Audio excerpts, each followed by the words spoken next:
it would not surprise me, not even a little bit, to see $10,000 gold before the end of 2026. I think we will. I like to be conservative in my written forecast because it's good to be right, and we all agree that gold is money good and it's easy to value based on global markets. So when people say when is the BRICS currency coming, I say it's already here. It's called gold.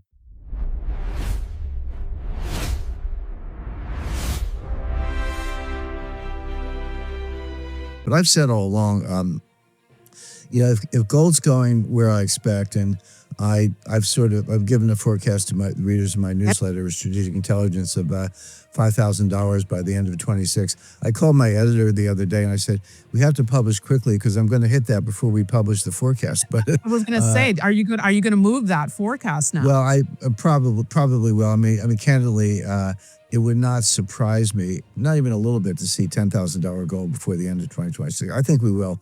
I like to be conservative in my written forecast because it's good to be right. But $5,000 is within reach. But $10,000 would just come as no surprise for gold. But because my point is, always said, wait, sorry, Jim, I just want to give you kudos here. Go ahead. You've always said, since I've known you, once we hit $4,000 gold, you said sky's the limit. That's right. And there's kind of like a fifth grade math issue here. It's not complicated, but so people think of the dollar price, $100 an ounce for $1,000 an ounce. And let's say you have 50 ounces and gold goes up $1,000 an ounce. Well, you just made $50,000. And if it goes up another $1,000 an ounce, you just made another $50,000. So that's true.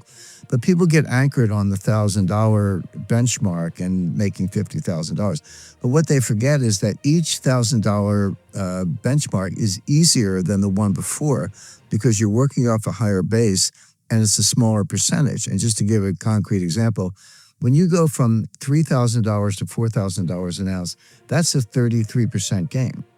But when you go from $9,000 to $10,000 an ounce, that's only 11%. That's like a good week the way gold's been going. Jim Rickards is making a critical point here. The jump from $9,000 to $10,000 is percentage-wise much smaller than the jump from $2,000 to $3,000. He is arguing that once the momentum shifts, hitting five figures won't take years, it could happen in weeks. If you want to stay ahead of this historic move, make sure to like and subscribe for daily updates. So my point is, you're like, hey, it took a really long time to get from 3,000 to 4,000, which is true.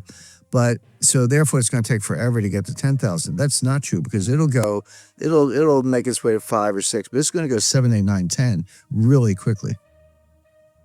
And if gold goes there, you wouldn't be surprised if silver went where? So silver's along for the ride. You at that point you're looking at $200 an ounce. I mean that's not even a stretch. The people talk about the gold to silver ratio. You can calculate it. It's just a number. There is no fixed ratio. This goes back to some 19th century lobbying campaign by silver miners. People talk about 16 to 1. That was a political lobbying thing. There's nothing natural about it. Having said that, there's no way gold's going to where we're talking about $5,000 to $10,000 an ounce. The silver's not going to move also, which it will. So $200 silver would be in the same vein as gold going to $10,000 an ounce. It just feels like to me, Jim, that silver is almost finally able to shine through and is showing its true price. Somehow it's broken free of its chains. Yeah, I agree with that completely. Silver lags. I mean, gold will lead the way, but silver's along for the ride, but it does lag. But now the lag has caught up and silver's taken on a life of its own. This is the breakout moment silver investors have been waiting for.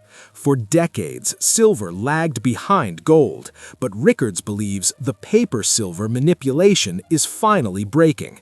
If gold hits $10,000, a $200 price tag for silver isn't just possible, it is inevitable. Okay, I couldn't wait to bring up this talking point. I couldn't wait to have you on to talk about this. Obviously, I'm a little biased, but there's been a lot of drama in Italy lately, as I'm sure you know, Jim, with lawmakers from Giorgia Meloni's party pushing through an amendment declaring Bank of Italy's massive gold reserves, the third largest in the world, by the way, as belonging to the Italian people. To the Italian people, despite pushback from the ECB, massive pushback. What's really going on here? Is this a populist movement or a serious step toward greater national control over these reserves? I mean, hey, that gold would really help pay off Italy's debt, massive debt. Well, I think you put your finger on both issues. Number one, it is a populist movement. Giorgia Meloni is a kind of right-wing populist, I would say more populist nationalist, but she's a very good politician, and she's kind of staying in bounds, not going, full MAGA, so to speak. But this is one that where definitely she's appealing to the populist vein. But you make a very important point. I mean, for example, who owns the U.S. gold? We have 8,133 tons. Who actually owns it? Well, the answer is the U.S. Treasury, although half of it's in Fort Knox and half of it's in West Point. So I always say the U.S. Army owns it because there are two Army forts. But the U.S. Treasury technically owns it, which is part of the executive branch. So it's kind of the people's gold. But when the central bank owns it, then you have to say, well, who controls the central bank? Who's really in charge of that? And they subordinate to the ECB. And all she's saying is, hey, it's Italy's gold. By the way, very fascinating comment. This goes back about 10 years, but it's out there. You can find it. Mario Draghi was the head of the ECB. But before that, he was head of the Bank of Italy, which is the central bank of Italy. And he was giving a speech at Harvard, and they were talking about gold. And somebody asked him a question, well, what about, you were head of the Bank of Italy. What about Italy's gold? And he said, I never sold 1 ounce of gold because I considered it a hedge against the dollar. Now, here's the head of the ECB, the head of the Bank of Italy, a full globalist. No one doubts Mario Draghi's credentials. But he said, I considered it a dollar hedge, and it is. So even the globalists understand it. Yeah, I just think it's interesting. I mean, is Giorgia Meloni afraid that the ECB is going to say, oh, this gold belongs to all of us? I mean, is there a clear stake here that, what's Italy's is Italy's, what's France is France, what Germany's Germany's? Yeah, well, first of all, it's consistent with something else that's going on, and I agree with you, Danielle. This is a tug of war between globalist institutions like the ECB and the people of Italy, basically. But there's something else going on at the same time in the same vein, which is one by one, these central banks in Europe. And by the way, people know about the ECB, but they forget that all these countries still have central banks. I mean, there is a central bank of the Netherlands, central bank of Italy, the Bundesbank in Germany, et cetera. Those institutions still exist. They have less of a monetary role, but they're still around. But one by one, these banks are calling up the Federal Reserve Bank of New York and asking for their gold back. A lot of that gold, not all the gold in the world, but a big portion of all the official gold in the world, about 20%, is in the Federal Reserve Bank of New York in a vault. There's about 6,000 metric tons there. Well, but you see Germany, Netherlands, Italy saying, hey, give us our gold back, number one. The Russians were smart. They kept it in Russia. They never put it in New York to begin with, of course. So there's a little bit of a run on the Fed when it comes to gold, number one. And then number two, when it gets home, back to Rome or The Hague or whatever, who owns it? And that's exactly what you're pointing at. But yeah, I think Meloni's going to prevail on this, but it is part of this nationalist wave that's going on. Pay attention to this trend. It started with Germany, then the Netherlands, and now Italy. Nations are demanding their physical gold back from the Federal Reserve and the ECB. This is not just nationalism, it is a lack of trust in the global central banking system. They want their collateral back home before the crisis hits. Right, and it works. It's appealing to the people, right? Belonging to the people. Okay, just staying on the topic of Europe, just one more point, because I know there's a lot of headlines going around our industry, Jim, about how Europe is finalizing preparations for a new gold standard. Now, personally, I think that the likelihood of the EU dismantling is greater than this. I don't see the EU countries working together towards a gold standard. Maybe I'm wrong, but have you heard anything about this? No, and I don't think that's realistic. Look, if you want a gold standard, you need some gold. And these countries have a fair amount of gold. I mean, Germany, Italy, and France are kind of, second, third, and fourth on the list. U.S. is number one. China, officially, they say they have about 2,800 metric tons. There's good reason to believe they have a lot more than that, but no one knows quite how much. Right. But if you go by the official numbers, Italy, France, and Germany are like number 2, 3, and 4. And then Yeah. Russia's not far behind. So they have an enormous amount of gold, but they also have enormous money supply. So you need some ratio of gold to money to maintain a gold standard. It doesn't have to be 100%.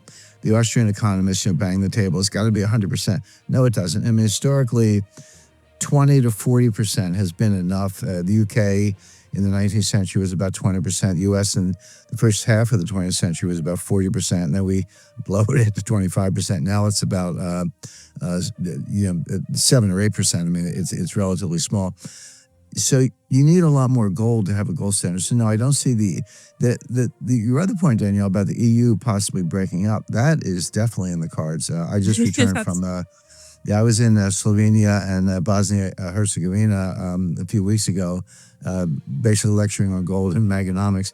But for the Slovenian audience, I was in Ljubljana, and they said, I said, what you should do, what I recommended to them, and their head of the central bank was there. There were some senior government officials. They said, quit the EU, quit NATO, Yep. go back to your own currency. Have a sort of a currency board, the kind of thing Steve Hanke recommends. He's an expert on that. Really? And and then have half your reserves in gold and half your reserves in dollars, and maintain a currency board. Because Slovenia, I mean, it's a tiny country with only about 2 million people, but they have a lot of natural resources. They have nuclear power. They're a transshipment point. They have a lot of things. Germany's committing economic suicide. France is not far behind. Germany, I bought a new German car not long ago, and I checked the specifications, and the car was made in Germany, but the engine was made in Hungary. And I'm like, well, that's okay. The Hungarians they're smart and they have good engineering and all that. But why on earth is a German auto manufacturer outsourcing the engine to Hungary? And the reason is the energy costs, because Hungary still gets natural gas from Russia. Germany blew up the Nord Stream pipeline, so they're relying on windmills. So they're basically destroying their own economy. But places like the Slovenia, I would put Italy in. Well, Italy's much richer, of course, but the point is they're better off without the EU. No comment, but I would have to agree with that, Jim. Okay. This might be something that's more realistic then. And I want to get your thoughts on the BRICS just launching a pilot for the unit. It's a trade settlement instrument, reportedly 40% backed by physical gold and 60% by a basket of BRICS currencies built on blockchain to bypass the dollar. You've been warning about a BRICS gold link system for years. So how big a deal is this? How realistic is it? What's your take? As far as I can tell, that the unit is it might be real, but it's not. It's not the BRICS. It's not official. I mean, some crypto promoter is behind it, Yeah. and maybe you can go buy one, but that's not the official BRICS currency. Now, what the BRICS are doing, they're not launching a BRICS currency, but they have built a BRICS payment system. That part is true. So the pipelines, the fiber optic and high-speed digital connections, settlement, clearance, message traffic, the SWIFT equivalent, they have built all of that, and they are rolling it out. They're basically leaving SWIFT and FedWire and New York Clearinghouse. They're leaving all that behind. They're building their own systems. Now, these are communication systems. They're ledgers, settlement. It could be blockchain-based, but blockchain has been around since the 80s. That doesn't make it, crypto per se. So they built the infrastructure. Now, you can have bilateral trade between Russia and China. I mean, I think BRICS are now up to like 11 or 12 members, but there's a waiting list of 17 countries. They're growing pretty quickly. So you can have all this bilateral trade going on. So let's say Russia's buying manufactured goods and semiconductors from China. China's buying oil and natural gas from Russia. So Russia pays in yuan and China pays in rubles. And the central banks are building up these balances that do have to be settled up periodically. They don't have a common currency. So how do you do that settlement? I mean, Russia is going to be up to their eyeballs in yuan. If China keeps paying them in yuan, how much do you really need? The answer is they do have a common currency. It's gold. It's not the unit. It's not a new BRICS currency. It's gold. Because gold is, ironically, you can convert it into dollars, in real time. So let's say I owe you a bunch of rubles and you owe me a bunch of yuan. First of all, you can settle on a net basis, not a gross basis. So the net number is much smaller. You don't have to settle in real time. You can do it quarterly or twice a year, and you can settle it in gold. I'll just say, okay, Danielle, the balance is in your favor. Here's a certain amount of gold, done. And we all agree that gold is money good, and it's easy to value based on global markets. So when people say, when is the BRICS currency coming? I say it's already. This is the ultimate revelation. Everyone is waiting for a new BRICS coin, but Rickards says the system is already live. They don't need a new currency. They are simply settling trade deficits in physical gold. This de-dollarization is happening right now, hidden in plain sight. Here, it's called gold. Well put. Jim, just wrapping, this is part of our Outlook series. So for listeners, stacking physical gold and physical silver right now, what's your top advice as we head into the new year? Well, I would buy gold and silver. I have both. I recommend it to investors. And the question I hear a lot, Danielle, is like, "Hey Jim, you said to buy gold when it was 700 or 1200 or 1300. Yeah. I didn't do it. etc. I've missed the rally." And my answer is, you missed $3,000, but you have not missed the rally. It's going to 5 and then 10 sooner than people realize. It's not too late to get in, even if you're buying gold at 4,500, which is about where it is today. If it goes to 10,000, you still double your money, and it could go a lot higher than that. I don't have to sit here and make $20,000 forecast, but if you said, "Is that in sight?" Yeah. So yeah, you're a little late to the party, but the party is just getting going, and it's going to last a long time. It just seems like yesterday I had you on when gold hit 3,000, Jim, and you said, I said, people are saying, "Hey, Danielle, my friends were calling me, should I get in? $3,000 gold, it's too expensive." And you said, you're going to wish gold was at 3,000 in a few Right. months from here. And you were absolutely right. Just wrapping here, Jim, I want to know what your plans are for Christmas. What happens in the Rickards household? We're gonna be close to home. We live in New Hampshire, and I have a huge family. My wife's one of 8. I'm one of 6. So my kids have 34 first cousins. So we'll have some family around, and just kind of a quiet but joyful Christmas celebration. Looking forward to it. Yeah. What does Christmas mean to you, Jim? For you? Well, it's the birth of Jesus. It's Jesus' birthday, and he was, brought light to the world, and that light is still shining. And so I do tend to, we get caught up in the wrapping paper and the ribbons and the gift giving and all that, and that's fine. But let's not lose sight of the original meaning of it. It's when Jesus arrived in the world. Well, Merry Christmas to you and your beautiful family. Thank you always. I appreciate you coming on this explosive and amazing day for gold and silver investors. A lot of happy people out there. But like you said, this is an important time to always let the light shine in. We still have plenty of darkness in the world. So it's always important to remember what really matters at the end of the day.